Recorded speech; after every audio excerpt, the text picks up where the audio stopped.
And welcome back. Let's go ahead and talk about how we can either pull things from resources or upload them back into resources.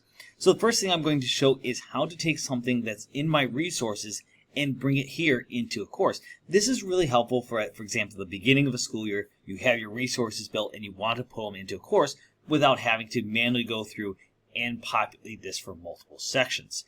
So this is really helpful. Let's say you teach, for example, let's say 2 sections of ELA 10. Well, the way you're going to want to do that is in your resources, you built out your ELA 10 curriculum, and then we're going to come here and we're going to import that. And the way we import it is simply just by adding materials.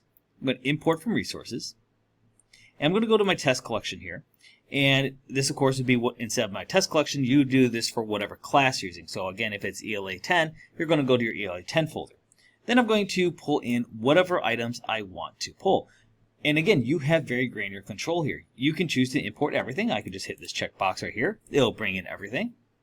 Or if you say, you know what, I don't want to bring in everything. So for example, maybe your school is divided into semesters, like ours is. And so Unit 1 might be everything you do in that first semester, so you're not going to bring in Unit 2. Once you have that selected, and again, you can drag this down to go and get only the items you want. But I'm going to choose Unit 1. I'm going to import, and then it's going to ask from that selection you have, what do you want to bring in? So this is just another way for you to check, do you want to bring in every resource that's there? And I can, of course, choose those. Now there is advanced options here, which allows you to set different things here with that assignment. I would wait till you actually look at the individual assignments. The nice thing about this is, again, you can control it from here, but I would do that, again, more on the individual assignment basis. For now, with the import, let's just go ahead and click that import button.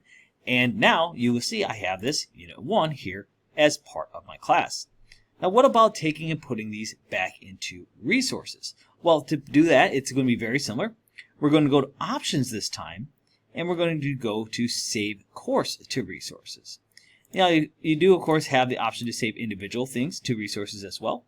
And so I think actually it might be important to talk about the difference between these two in our next video.